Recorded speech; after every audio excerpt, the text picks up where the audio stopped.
नमस्कार दोस्तों, स्वागत करते हैं आपका हमारे चैनल एग्जाम सभा में। और आज हम डिस्कस करने वाले हैं one of the most important topic for modern history, cabinet mission. ये कहीं ना कहीं आप भारतीयों को स्वतंत्रता देने के लिए एक महत्वपूर्ण कड़ी थी। इसके बाद ही हमारी भारतीय स्वतंत्रता तय हुई थी।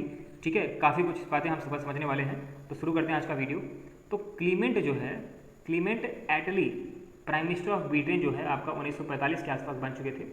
ठीक है, हमारे देश की स्वतंत्रता की मांग चल रही थी, 1946 की बात कर लो यहाँ पे।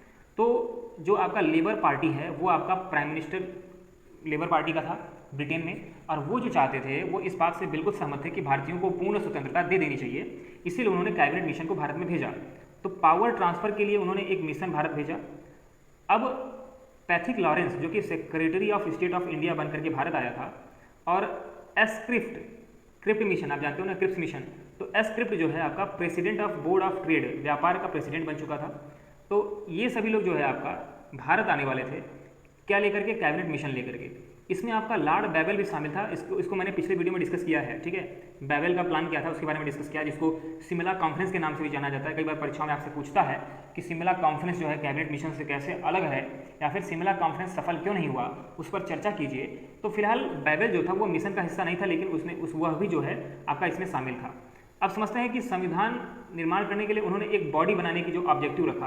कहने का मतलब है कि कोई भी मिशन अगर भारत आया तो उसका उद्देश्य क्या था? उसका उद्देश्य था कि भारतीयों के लिए एक अलग नया संविधान बनाया जाए, जिसके द्वारा पावर ट्रांसफर हो सके, जिसके द्वारा सरकार चलाई जा सके, भारतीयों के द्वारा ही सरकार चलाई जाए। लेकिन उसके लिए आपको संविधान तो बनाना पड़ेगा। तो इसी के लिए उसका पहला ऑब्जेक्टिव था कि संविधान का निर्माण कराना, और संविधान निर्माण कराने के लिए एक बॉडी बनाना जो कि संविधान निर्माण करेगी। अब मेजर इंडिया पार्टी से मदद मांगी गई। मतलब भारत में जितनी भी आपका अधिक से अधिक पार्टी थी उसकी मदद से क्या किया जाएगा। जैसे मान लीजिए कि भारतीय राष्ट्रीय कांग्रेस है, उस समय की सबसे मजबूत पार्टी थी। तो जितने भी इंपॉर्टेंट और मजबूत पार्टी है वो मिल करके एक आपका एग्जीक्यूटिव काउंसिल बनाएंगे। ठीक है, एग्जीक्यूटिव काउंसिल क्या होता था? जैसे आज के डेट में प्राइम मिनिस्टर का आपका कैबिनेट होता है, ठीक उसी तरीके से उस जमाने में वायसराय का एग्जीक्यूटिव काउंसिल हुआ करता था। अब पहले ये समझते हैं कि ये कैबिनेट मिशन फेल क्यों हो गया, लोगों ने इसकी बात क्यों नहीं मानी। क्योंकि भारतीय राष्ट्रीय कांग्रेस जो है वो आपका स्ट्रॉन्ग सेंटर चाहता था, और प्रांतों को, प्रोविंसेस को मिनिमम पावर देना चाहता था।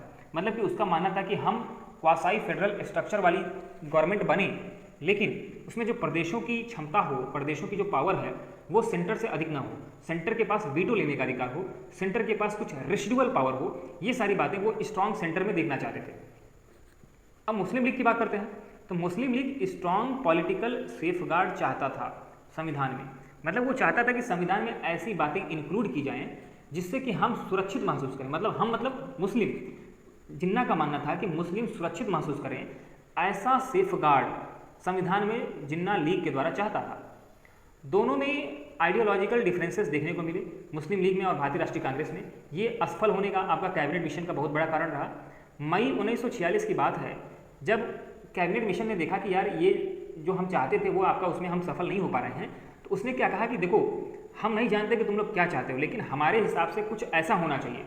ठीक है, जैसे मान लीजिए दो लोगों के बीच लड़ाई हो रही है, और तीसरा बंदा आया, उसने कहा कि देखो यार, हम नहीं जानते कि आप लोग युद्ध क्यों कर रहे हो, लेकिन मुझे लगता है कि आप लोग को युद्ध नहीं करना चाहिए, उसके पीछे का रीजन ये है। ठीक उसी तरीके से उन्होंने कुछ सुझाव दिए, कैबिनेट मिशन ने कुछ सुझाव दिया। उसने कहा कि इंडिया को डोमिनियन स्टेटस मिल जाना चाहिए बिना किसी पार्टीशन के। मतलब भारत को तोड़ो मत, ठीक है, लेकिन डोमिनियन स्टेटस ब्रिटिश के द्वारा दे दिया जाएगा। मतलब कि आप अपनी खुद की सरकार बनाओ, आप अपनी खुद की पावर रखो, ये सारे अधिकार हम दे देंगे आपको, लेकिन पार्टीशन मत करो। आगे समझते हैं कि उनका कैसे उस चीज़ को वो डिस्ट्रीब्यूट करना चाहते थे। अब वो प्रदेशों को 3 भागों में बांटना चाहते थे। जितने भी इंडिया में प्रदेश पाए जाते थे, चाहे वो आपका प्रिंसली स्टेट हो, चाहे वो आपका प्रोविंशियल स्टेट हो, वो सभी को 3 भागों में डिवाइड करना चाहते थे। अब वो था आपका जाति के आधार पर। मुस्लिम जाति वालों को अलग कैटेगरी में रखा गया, हिंदू मेजॉरिटी वाले प्रदेशों को अलग कैटेगरी में रखा गया। समझते हैं इसको ए, बी और सी 3 पार्टी में यहाँ पे बांटने की बात कही गई। मतलब कि ए, बी और सी में बांटने की बात कही गई। समझते हैं कि इसको पूरा डिटेल में हम अच्छे समझेंगे कि ये जो ए वाला स्टेटस है, बी वाला स्टेटस है, सी वाला स्टेटस है, ये कैसा है उसको समझते हैं। मद्रास हो गया, सेंट्रल प्रोविंस हो गया, सीपी हो गया, उत्तर प्रदेश का रीजन हो गया, यूनाइटेड प्रोविंस, बिहार, बॉम्बे, उड़ीसा, इन सभी को वर्ग 1 में रखा जाए। इन राज्यों को वर्ग 1 में रखा जाए। वर्ग बी में किन राज्यों को रखा जाए? Punjab, Sindh, north west frontier, इसके साथ साथ प्रोविंस, बलूचिस्तान, इन सभी रीजन को पार्ट बी में रखा जाए। पार्ट सी में जो है वो बंगाल को, असम को रखा जाए। अच्छा देखो, सबसे अच्छी बात क्या, अब ये आपको समझ गए हो कि 3 पार्ट किसमें डिवाइड किया है। अब मैं इसमें एक मज़ेदार चीज़ बताता हूँ। अगर हम ध्यान से देखें तो आज के डेट में पहले क्या हुआ था, जब भारत में एक्चुअल में पार्टीशन हुआ तो उस समय क्या हुआ कि जैसे मान लीजिए मैं एक डायग्राम बनाने की कोशिश करता हूँ भारत का, ठीक है, उतना अच्छे से नहीं बनाऊंगा, लेकिन यहाँ पे थोड़ा समझ में आ जाए कुछ ऐसा बनाऊंगा। जैसे मान लीजिए ये आपका डायग्राम है। अब इसमें जैसे 3 पार्ट, 1 पार्ट, 2 पार्ट और 3 पार्ट की बात की गई है। तो दूसरा पार्ट क्या है, पंजाब, सिंध, नॉर्थ वेस्ट, बलूचिस्तान, ये आपका ये रीजन है, ठीक है, ये रीजन है, मतलब ये आपका ग्रुप बी वाले जितने भी प्रदेश हैं, यहाँ पे ग्रुप बी वाले जितने प्रदेश हैं ये आपका ये रीजन है। इसी तरीके से जैसे बंगाल और असम वाला रीजन, बंगाल असम का रीजन क्या है, ये वाला रीजन है। तो अगर आप ध्यान से देखो तो ये आपका ग्रुप सी है, कौन सा है, ये ग्रुप सी का रीजन है। तो कहने का मतलब क्या है कि ग्रुप बी और ग्रुप बी में और ग्रुप सी में ऐसे प्रदेशों को रखा गया था जिसमें मुस्लिम बाहुल्यता थी, जबकि ग्रुप ए में Madras, central province, UP, Bihar, Bombay, Orissa, Madras मतलब साउथ का रीजन हो गया, यूनाइटेड प्रोविंस ये हो गया, सेंट्रल प्रोविंस ये हो गया, ठीक है, बॉम्बे ये हो गया, उड़ीसा वाला रीजन ये हो गया, बिहार का रीजन ये हो गया, बिहार झारखंड ये सब एक ही में आता था, बंगाल का रीजन भी आता था, पश्चिम बंगाल भी पहले बिहार में ही आता था, ठीक है, जब उसको दोनों भागों को तोड़ा गया था। अब देखिए ये वाला जो पार्ट है वो आज के डेट का भारत ही तो है, मतलब कुछ और नहीं हुआ, बल्कि भारत और पाकिस्तान को अलग करने की ही बात कही गई, मतलब प्रदेशों के आधार पर भारत और पाकिस्तान को अलग कर दिया गया। बाद में आप जानते हो कि जब पाकिस्तान 1971 की बात है, 1971 की बात है कि जब पाकिस्तान से अलग बना करके एक अलग देश बनाया गया जिसका नाम है बांग्लादेश। बांग्लादेश का रीजन कौन था, बंगाल और असम वाला रीजन, ठीक है, असम फिलहाल हमारे इंडिया में है, लेकिन बंगाल का एक बड़ा रीजन जो है वही मिला करके बांग्लादेश बना।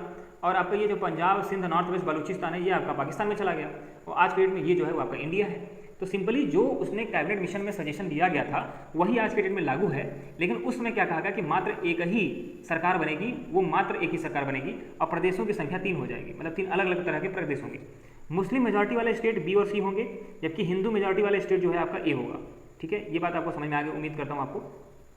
अब आगे समझते हैं कि जैसे सेंट्रल गवर्नमेंट जो है उसके पास पावर जो है उसकी ज़्यादा रहेगी, डिफेंस जो है आपका हर प्रदेश के, हर प्रकार के प्रदेश का डिफेंस जो है वो सेंट्रल गवर्नमेंट के हाथ में रहेगा, विदेशी नीति सेंट्रल गवर्नमेंट के हाथ में रहेगी, कम्युनिकेशन संचार जो है आपका सेंट्रल गवर्नमेंट के हाथ में रहेगी, मुद्रा जो भी आपका पैसे रुपए के रेवेन्यू की बात है वो आपका सेंट्रल गवर्नमेंट के हाथ में रहेगी, बाकी जितनी भी पावर है वो आपका प्रदेशों को ट्रांसफर कर दी जाएगी। ये उसका प्रपोजल था कैबिनेट मिशन का। संविधान सभा है वो आपका नया कानून बनाएगी, बनने तक एक अंतरिम सरकार, इंटरिम सरकार बनाने की कोशिश की जाएगी। कांग्रेस को ये आइडिया पसंद नहीं आया क्योंकि हिंदू मुस्लिम के आधार पर प्रदेशों का विभाजन कांग्रेस नहीं चाहता था, ये वीक सेंटर को आइडिया करने वाला काम था, इसीलिए कांग्रेस नहीं चाहता था कि ऐसा सेंटर तैयार हो जो कि वीक हो। मुस्लिम लीग कोई बदलाव नहीं चाहता था, कहने का मतलब है कि मुस्लिम लीग जो है वह आपका इस प्रक्रिया में खुश था क्योंकि उसको अपने मुस्लिम मेजॉरिटी वाले प्रदेश मिल चुके थे और वो आसानी से शासन कर सकता था और उसमें प्रदेशों की पावर ज़्यादा होती थी, इसीलिए मुस्लिम लीग इस बात से सहमत था। प्लान जो है वो आपका असफल हो गया। जून 1946 की बात है जब एक नया प्रपोजल आया जिसमें भारत को 2 भागों में बांटने की बात कही गई।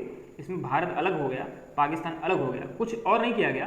पहले जो एक सेंटर बनाया जाना था उसमें तोड़ करके 2 सेंटर बनाया गया, एक भारत हो गया, एक पाकिस्तान हो गया।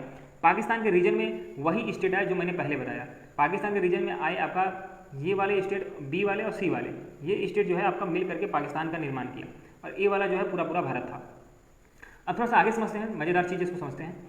अब इसमें जो प्रिंसली प्रदेश थे वो किसी को भी ज्वाइन कर सकते थे, ऐसी बातें कही गई। मतलब कि जो आपके राजघराने हैं या फिर जिस प्रदेश में राजा राज करते हैं वो किसी को भी ज्वाइन कर सकते थे, चाहे वो आपका पाकिस्तान को ज्वाइन करें चाहे वो आपका भारत को ज्वाइन करें। कांग्रेस इसके लिए सहमत नहीं थी, कांग्रेस फिर एक बार इसके लिए सहमत नहीं थी। वो चाहती थी कि सभी जो है आपका एक मिल करके भारत का देश का निर्माण करें। वायसराय ने 14 लोगों को अंतरिम गवर्नमेंट बनाने के लिए बुला लिया। अब 5 कांग्रेस के होने थे, 5 मुस्लिम लीग के होने थे, एक सिख होना था, एक ईसाई, एक SC ST, एक पारसी। तो 14 लोग हो गए ना, 5 5 10 और 1 2 3 4, तो 10 4 14 लोग हो गए यहाँ पे। कांग्रेस ने जाकिर को अपनी तरफ से चुन लिया। अब मुस्लिम लीग किसी भी इंडियन मुस्लिम को नहीं मानता था। मुस्लिम लीग का फिर से वही लफड़ा था कि हम जो मुसलमान आपको दे रहे हैं वही पक्के मुसलमान हैं, और अगर बात की जाए कि जो मुस्लिम कांग्रेस प्रोवाइड कर रही है वो मुस्लिम को हम मुस्लिम नहीं मानते, यहीं पे फिर से दिक्कत हो गई। तो मुस्लिम लीग ने जो बाइकाट कर दिया यहाँ पे। वायसराय जो है आपका वायसराय काउंसिल में कांग्रेस शामिल हुई और उसने क्या किया कि अंतरिम सरकार बनाने की शुरुआत कर दी। तो नई सरकार द्वारा संविधान बनाने की प्रक्रिया शुरू हो चुकी थी। कांग्रेस जो है ज़्यादातर प्रदेशों में सरकार बना चुकी थी। नॉर्थ वेस्ट फ्रंटियर प्रोविंस की बात की जाए, बंगाल की बात की जाए, सिंध की बात की जाए तो इसमें मुस्लिम लीग की सरकार बनी। कुछ प्रदेशों में आपका मुस्लिम लीग की सरकार बनी जहाँ पे मुस्लिम बाहुल्य था, जैसे सिंध में मुस्लिम बाहुल्य थे, बंगाल में मुस्लिम बाहुल्य थे, नॉर्थ वेस्ट फ्रंटियर प्रोविंस जो था वहाँ पे आपका मुस्लिम बाहुल्य थे। तो इन जगहों पे आपकी मुस्लिम लीग की सरकार बनी। जिन्ना व लीग ने मिलकर के सेंट्रल गवर्नमेंट का विरोध करना शुरू किया। जैसे ही प्रदेश में जिन्ना का शासन हो गया, उसने क्या किया कि सीधा टक्कर ले लिया, उसने सेंट्रल गवर्नमेंट का खुल करके विरोध करना शुरू कर दिया। उसने जातिगत अगर बात किया जाए कि हिंदू मुस्लिम राइट करवाना शुरू कर दिया। अब यहाँ पे आपको समझ में आएगा, पाकिस्तान की मांग को उसने काफ़ी तेज कर दिया। डायरेक्ट एक्शन डे के तौर पर उसको जाना गया। 16 अगस्त 1946 को उसने क्या नाम दिया, डायरेक्ट एक्शन डे। मैं एक बार फिर से इसको साफ करके आपको दिखाता हूँ। उसने क्या किया कि 16 अगस्त, ये आप डेट देख रहे हो, 16 अगस्त 1946, मैं 47 की बात नहीं कर रहा हूँ, उस दिन तो पाकिस्तान आज़ाद हुआ था। एक साल पहले मुस्लिम लीग ने, मतलब जो जिन्ना के सहयोग से मुस्लिम लीग ने क्या किया, सेंट्रल गवर्नमेंट का विरोध करना शुरू किया और उसने इस दिन को डायरेक्ट एक्शन डे के तौर पे मनाया। मतलब कि हमें आसानी से आज़ादी नहीं मिलेगी, हमें आईएनसी के खिलाफ, भारतीय राष्ट्रीय कांग्रेस के खिलाफ, सेंटर के खिलाफ युद्ध करना पड़ेगा। ठीक है, अब इसने जातिगत आंदोलन की शुरुआत की। कलकत्ता में पहले ही दिन लगभग 5000 लोग मारे गए। उसमें क्या होता था कि मुस्लिम जो थे वो हिंदुओं को मारना शुरू कर दिया या फिर गैर मुस्लिमों को मारना शुरू कर दिया और वहाँ पे लगभग 5000 लोग मारे गए। नौखाली की बात करें, बिहार की बात करें, वहाँ पे भी आपका जातिगत राइट जो है वो जातिगत आंदोलन की शुरुआत हो चुकी थी। थोड़ा सा आगे बढ़ते हैं, समझते हैं। यह जो राइट है वो विभाजन तक पहुँचेगा। एक सेकेंड मैं आपको बताता हूँ, इसको बड़े अच्छे तरीके से आप समझिएगा। ये जो राइट है, ये जो आपका आंदोलन चल रहा है, ये विभाजन के लिए बुलाया गया है। ठीक है, हिंसा का समाधान विभाजन होगा, यह पहचान करने वाले सरदार पटेल पहले आदमी थे, पहले नेता थे जिन्होंने ये भविष्यवाणी कर दी थी कि मोहम्मद जिन्ना का जो कॉन्सेप्ट है वो केवल विभाजन करा के मानेगा। उसने ये जो आंदोलन शुरुआत की है बिना विभाजन किए, वो आंदोलन को समाप्त नहीं करने वाला। तो फिलहाल इस वीडियो में इतना ही। यहाँ पे आप समझ चुके होंगे कि कैबिनेट मिशन जो है वो आपका भारत आया, उसने क्या कुछ किया। ठीक है, इसी तरह के वीडियोस हमारे चैनल पे आते रहते हैं। अगर आप अपनी तैयारी करना चाहते हो तो आप इन्हीं माध्यम से अपनी तैयारी जारी रख सकते हो। इसी तरह के वीडियोस अगर आप देखना चाहते हो तो चैनल को सब्सक्राइब करना ना भूलें। कमेंट कर सकते हैं अगर आपको कोई आइडिया पसंद आ रहा है तो। धन्यवाद।